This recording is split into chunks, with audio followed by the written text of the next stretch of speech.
माना जाता है कि महाभारत युद्ध में एकमात्र जीवित बचा कौरव युयुत्सु था और 24,165 कौरव सैनिक लापता हो गए थे।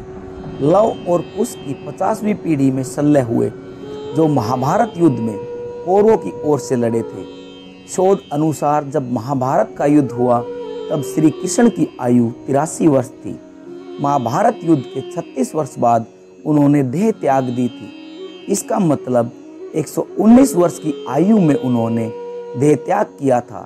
भगवान श्री कृष्ण द्वापर के अंत और कलयुग के आरंभ के संधि काल में विराजमान थे। ज्योतिष में गणना के अनुसार कलयुग का आरंभ शक संवत से 3176 वर्ष पूर्व की चैत्र शुक्ल एकम प्रतिपदा को हुआ था।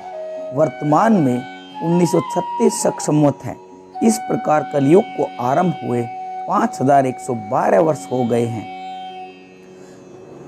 इस प्रकार भारतीय मान्यता के अनुसार विद्यमानता या काल शक संवत पूर्व 3263 की भाद्रपद 8 बुधवार के शक संवत पूर्व 3144 तक है। भारत का सर्वाधिक प्राचीन युधिष्ठिर संवत, जिसकी गणना कलयुग से 40 वर्ष पूर्व से की जाती है, उक्त मान्यता को पुष्ट करता है। कलयुग के आरंभ होने से 6 माह पूर्व मार्गशीर्ष शुक्ल 14 को महाभारत का युद्ध आरंभ हुआ था, जो 18 दिनों तक चला था। आओ जानते हैं महाभारत के 18 दिनों के रोचक घटनाक्रम को।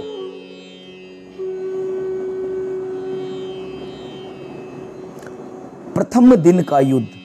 प्रथम दिन एक और जहां कृष्ण अर्जुन अपने रथ के साथ दोनों ओर की सेनाओं के मध्य खड़े थे और अर्जुन को गीता का उपदेश दे रहे थे, इसी दौरान भीष्म पितामह ने सभी योद्धाओं को कहा कि अब युद्ध शुरू होने वाला है।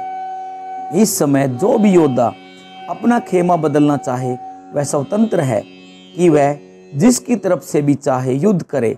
इस घोषणा के बाद धृतराष्ट्र का पुत्र युयुत्सु डंका बजाते हुए कौरव दल को छोड़ पांडवों के खेमे में चला गया। ऐसा युधिष्ठिर के क्रियाकलापों के कारण संभव हुआ था। श्री कृष्ण के उपदेश के बाद अर्जुन ने देवदत्त नामक शंख बजाकर युद्ध की घोषणा की। इस दिन 10,000 सैनिकों की मृत्यु हुई। भीम ने दुशासन पर आक्रमण किया। अभिमन्यु ने भीष्म का धनुष तथा रथ का ध्वजदंड काट दिया। पहले दिन की समाप्ति पर पांडव पक्ष को भारी नुकसान उठाना पड़ा। विराट नरेश के पुत्र उत्तर और श्वेत क्रमशः शल्य और भीष्म के द्वारा मारे गए। भीष्म द्वारा उनके कई सैनिकों का वध कर दिया गया। दूसरे दिन का युद्ध। कृष्ण के उपदेश के बाद अर्जुन तथा भीष्म, धृष्टुम्न तथा द्रोण के मध्य युद्ध हुआ। सात्विक ने भीष्म के सारथी को घायल कर दिया। द्रोणाचार्य ने धृष्टुम्न को कई बार हराया और उसके कई धनुष काट दिए। भीष्म द्वारा अर्जुन और श्री कृष्ण को कई बार घायल किया गया। इस दिन भीम का कलिंगों और निषादों से युद्ध हुआ तथा भीम द्वारा सहस्त्रों कलिंग और निषाद मारे गए। अर्जुन ने भीष्म को भीषण संहार मचाने से रोका। कौरवों की ओर से लड़ने वाले कलिंगराज भानुमान, केतुमान, अन्य कलिंग वीर योद्धा मारे गए। तीसरा दिन कौरवों ने गरुड़ तथा पांडवों ने अर्धचंद्राकार जैसी सैन्य व्यूहरचना की। कौरवों की ओर से दुर्योधन तथा पांडवों की ओर से भीम व अर्जुन सुरक्षा कर रहे थे। इस दिन भीम ने घटोत्कच के साथ मिलकर दुर्योधन की सेना को युद्ध से भगा दिया। यह देखकर भीष्म भीषण संहार मचा देते हैं। श्री कृष्ण अर्जुन को भीष्म वध करने को कहते हैं, परंतु अर्जुन उत्साह से युद्ध नहीं कर पाता, जिससे श्री कृष्ण स्वयं भीष्म को मारने के लिए उद्यत हो जाते हैं। परंतु अर्जुन उन्हें प्रतिज्ञा रूपी आश्वासन देकर कौरव सेना का भीषण संहार करते हैं। वे एक दिन में ही समस्त प्राच्य, सौवीर शूद्रक और मालो क्षत्रिय गणों को मार गिराते हैं। भीम के बाण से दुर्योधन अचेत हो गया और तभी उसका सारथी रथ को भगा ले गया। भीम ने सैकड़ों सैनिकों को मार गिराया। इस दिन भी कौरवों को ही अधिक क्षति उठानी पड़ी। उनके प्राच्य, सौवीर शूद्रक और मालवीर योद्धा मारे जाते हैं। चौथे दिन भी कौरव पक्ष को भारी नुकसान हुआ। इस दिन कौरवों ने अर्जुन को अपने बाणों से ढक दिया, परंतु अर्जुन ने सभी को मार भगाया। भीम ने तो इस दिन कौरव सेना में हाहाकार मचा दी। दुर्योधन ने अपनी गज सेना भीम को मारने के लिए भेजी, परंतु घटोत्कच की सहायता से भीम ने उन सब का नाश कर दिया और 14 कौरवों को भी मार गिराया। परंतु राजा भागदत्त द्वारा जल्द ही भीम पर नियंत्रण पा लिया गया। बाद में भीष्म को भी अर्जुन और भीम ने भयंकर युद्ध कर कड़ी चुनौती दी। 5वें दिन का युद्ध। श्री कृष्ण के उपदेश के बाद युद्ध की शुरुआत हुई और फिर भयंकर मारकाट मची। दोनों ही पक्षों के सैनिकों का भारी संख्या में वध हुआ। इस दिन भीष्म ने पांडव सेना को अपने बाणों से ढक दिया। उन पर रोक लगाने के लिए क्रमशः अर्जुन और भीम ने उनसे भयंकर युद्ध किया। सात्विक ने द्रोणाचार्य को भीष्म संहार करने से रोके रखा। भीष्म द्वारा सात्विक को युद्ध क्षेत्र से भगा दिया गया। सात्विक के 10 पुत्र मारे गए। 6ठे दिन का युद्ध। कौरवों ने क्रौंचव्यूह तथा पांडवों ने मकरव्यूह के आकार की सेना कुरुक्षेत्र में उतारी। भयंकर युद्ध के बाद द्रोण का साथी मारा गया। युद्ध में बार बार अपनी हार से दुर्योधन क्रोधित होता रहा, परंतु भीष्म उसे ढांढस बंधाते रहे। अंत में भीष्म द्वारा पांचाल सेना का भयंकर संहार किया गया। 7वें दिन का युद्ध। 7वें दिन कौरवों द्वारा मंडलाकार व्यूह की रचना और पांडवों ने वज्र व्यूह की आकृति में सेना लगाई। मंडलाकार में एक हाथी के पास 7 रथ, एक रथ की रक्षार्थ 7 अश्वारोही, एक अश्वारोही की रक्षार्थ 7 धनुर्धर तथा एक धनुर्धर की रक्षार्थ 10 सैनिक लगाए गए थे। सेना के मध्य दुर्योधन था। वज्राकार में 10 मोर्चों पर घमासान युद्ध हुआ। इस दिन अर्जुन अपनी युक्ति से कौरव सेना में भगदड़ मचा देता है। धृष्टद्युम्न दुर्योधन को युद्ध में हरा देता है। अर्जुन पुत्र इरावान द्वारा विंध और अनुविंध को हरा दिया जाता है। भगदत्त घटोत्कच को और नकुल सहदेव मिलकर शल्य को युद्ध से भगा देते हैं। यह देखकर एक बार भीष्म फिर से पांडव सेना का भयंकर संहार करते हैं। विराट पुत्र शंख के मारे जाने से इस दिन कौरव पक्ष की क्षति होती है। 8वें दिन का युद्ध। कौरवों ने कछुआ व्यूह तो पांडवों ने 3 शिखरों वाला व्यूह रचा। पांडव पुत्र भीम धृतराष्ट्र के 8 पुत्रों का वध कर देते हैं। अर्जुन की दूसरी पत्नी उलूपी के पुत्र इरावान का बकासुर के पुत्र आष्ट्रसंग के द्वारा वध कर दिया जाता है। घटोत्कच द्वारा दुर्योधन पर शक्ति का प्रयोग, परंतु बंग नरेश ने दुर्योधन को हटाकर शक्ति का प्रहार स्वयं के ऊपर ले लिया तथा बंग नरेश की मृत्यु हो जाती है। इस घटना से दुर्योधन के मन में मायावी घटोत्कच के प्रति भय व्याप्त हो जाता है। तब भीष्म की आज्ञा से भगदत्त घटोत्कच को हराकर भीम, युधिष्ठिर व अन्य पांडव सैनिकों को पीछे ढकेल देता है। दिन के अंत तक भीमसेन धृतराष्ट्र के 9 और पुत्रों का वध कर देता है। 9वें दिन का युद्ध। कृष्ण के उपदेश के बाद भयंकर युद्ध हुआ, जिसके चलते भीष्म ने बहादुरी दिखाते हुए अर्जुन को घायल कर उनके रथ को जर्जर कर दिया। युद्ध में आखिरकार भीष्म के भीषण संहार को रोकने के लिए कृष्ण को अपनी प्रतिज्ञा तोड़नी पड़ती है। उनके जर्जर रथ को देखकर श्री कृष्ण रथ का पहिया लेकर भीष्म पर झपटते हैं, लेकिन वे शांत हो जाते हैं। परंतु इस दिन भीष्म पांडवों की सेना का अधिकांश भाग समाप्त कर देते हैं। 10वां दिन। भीष्म द्वारा बड़े पैमाने पर पांडवों की सेना को मार देने से घबराए पांडव पक्ष में भय फैल जाता है।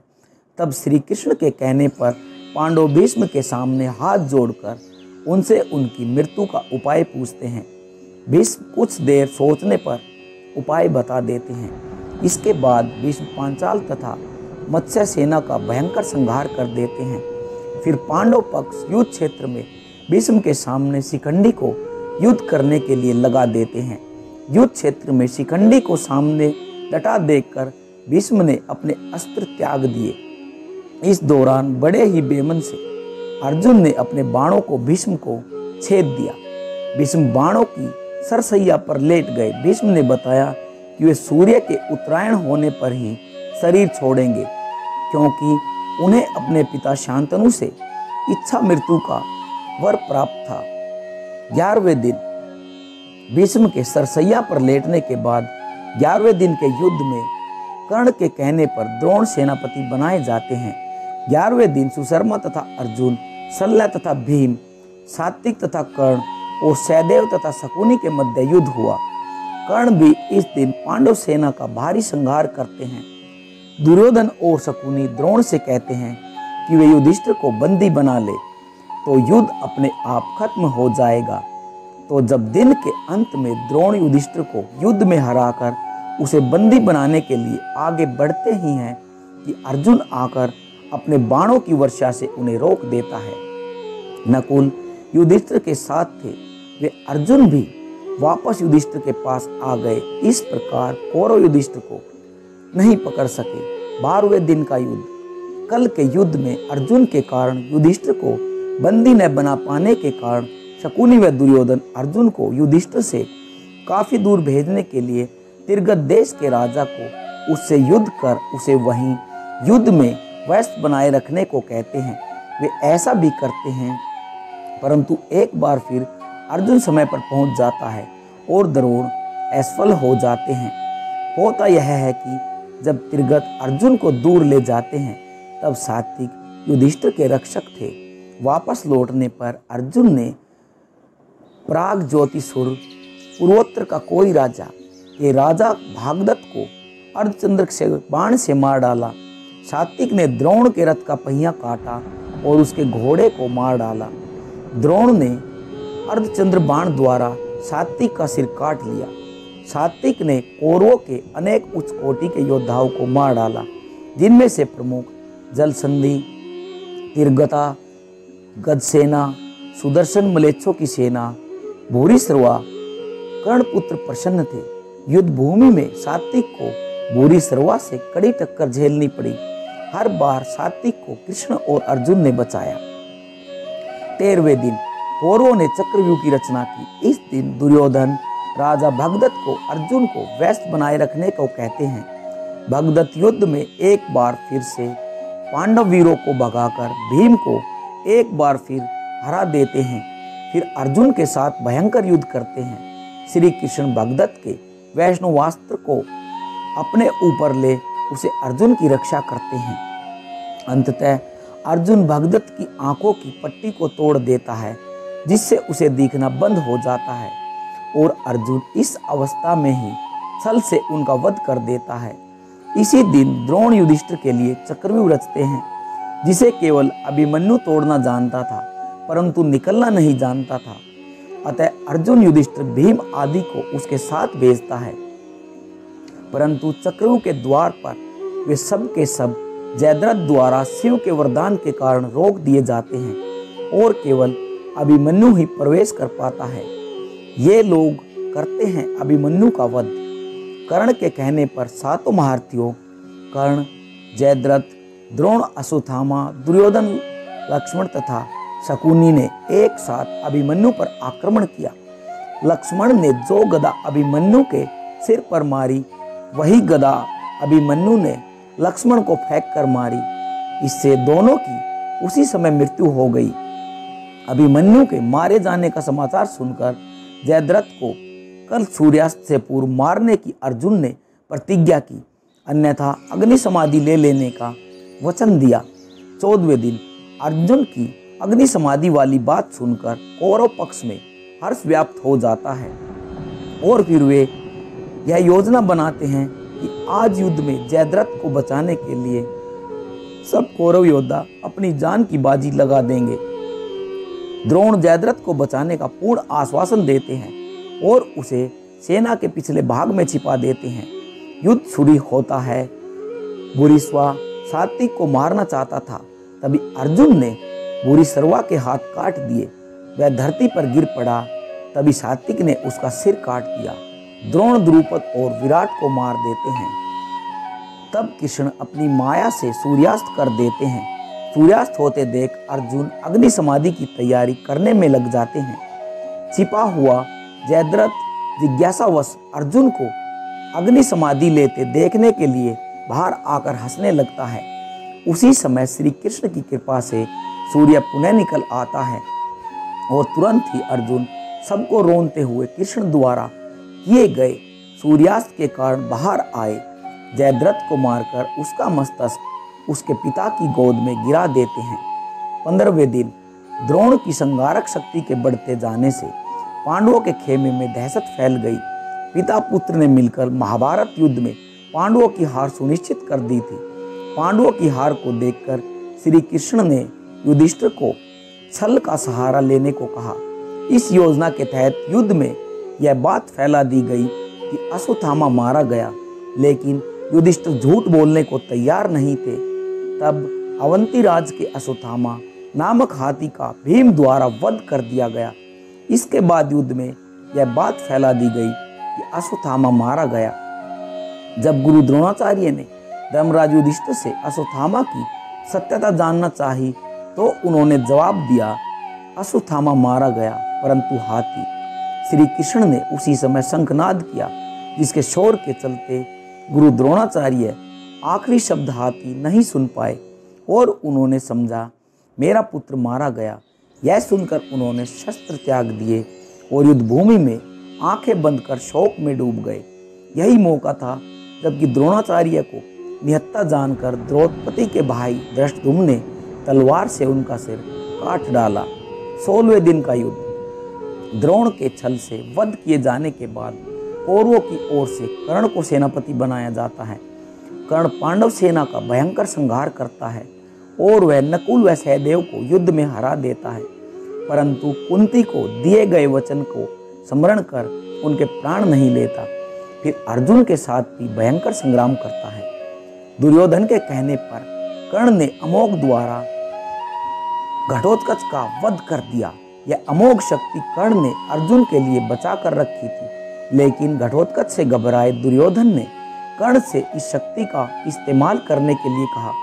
यह ऐसी शक्ति थी जिसका वार कभी खाली नहीं जा सकता था।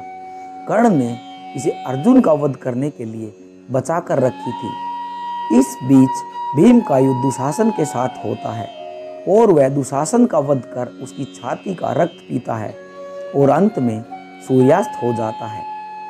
17वें दिन शल्य को कर्ण का सारथी बनाया गया। इस दिन कर्ण भीम और युधिष्ठिर को हराकर कुंती को दिए वचन को स्मरण कर उनके प्राण नहीं लेता। बाद में वह अर्जुन से युद्ध करने लग जाता है। कर्ण तथा अर्जुन के मध्य भयंकर युद्ध होता है। कर्ण के रथ का पहिया धंसने पर श्री कृष्ण के इशारे पर अर्जुन द्वारा असहाय अवस्था में कर्ण का वध कर दिया जाता है। इसके बाद कौरव अपना उत्साह हार बैठते हैं, उनका मनोबल टूट जाता है। फिर शल्य प्रधान सेनापति बनाए गए, परंतु उनको भी युधिष्ठिर दिन के अंत में मार देते हैं। 18वें दिन का युद्ध। 18वें दिन कौरवों के 3 योद्धा शेष बचे, अश्वत्थामा, कृपाचार्य और कृतवर्मा। इसी दिन अश्वत्थामा द्वारा पांडवों के वध की प्रतिज्ञा ली गई। सेनापति अश्वत्थामा तथा कृपाचार्य के कृतवर्मा द्वारा रात्रि में पांडव शिविर पर हमला किया गया। अश्वत्थामा ने सभी पांचालों, द्रौपदी के 5 पुत्रों धृष्टद्युम्न तथा शिखंडी आदि का वध किया। पिता को छल पूर्वक मारे जाने का जानकर अश्वत्थामा दुखी होकर क्रोधित हो गए और उन्होंने ब्रह्मास्त्र का प्रयोग कर दिया, जिससे युद्ध भूमि शमशान भूमि में बदल गई। यह देख कृष्ण ने उन्हें कलयुग के अंत तक कोढ़ी के रूप में जीवित रहने का श्राप दे डाला। इस दिन भीम दुर्योधन के बचे हुए भाइयों को मार देता है, सहदेव शकुनी को मार देता है और अपनी पराजय हुई जान दुर्योधन भागकर सरोवर के स्तंभ में जा छुपता है। इसी दौरान बलराम तीर्थ यात्रा से वापस आ गए और दुर्योधन को निर्भय रहने का आशीर्वाद दिया। छिपे हुए दुर्योधन को पांडवों द्वारा ललकारे जाने पर वह भीम से गदा युद्ध करता है और छल से जंगा पर प्रहार किए जाने से उसकी मृत्यु हो जाती है। इस तरह पांडव विजयी होते हैं। अंत में युद्ध के बाद क्या हुआ? कुछ यादव युद्ध में और बाद में गांधारी शाप के चलते आपसी युद्ध में मारे गए। पांडव पक्ष के विराट और विराट के पुत्र उत्तर, शंख और श्वेत, सात्विक के 10 पुत्र अर्जुन, पुत्र इरावान, द्रौपदी के 5 पुत्र धृष्टद्युम्न, शिखंडी कौरव पक्ष के कलिंगराज भानुमान, केतुमान, अन्य कलिंग वीर प्राच्य, शौवीर शूद्रक और मालवीर, कौरवों की ओर से धृतराष्ट्र के दुर्योधन सहित सभी पुत्र भीष्म, त्रिगत, नरेश, जयद्रथ, भागवत, द्रोण, दुशासन, कर्ण, शल्य आदि सभी युद्ध में मारे गए। युधिष्ठिर ने महाभारत युद्ध की समाप्ति पर बचे हुए मर्द सैनिकों का, चाहे वे शत्रु वर्ग के हों अथवा मित्र वर्ग के, दाह संस्कार एवं तर्पण किया था। इस युद्ध के बाद युधिष्ठिर को राज्य, धन, वैभव, वैराग्य हो गया। कहते हैं कि महाभारत युद्ध के बाद अर्जुन अपने भाइयों के साथ हिमाचल चले गए और वहीं उनका देहांत हो गया।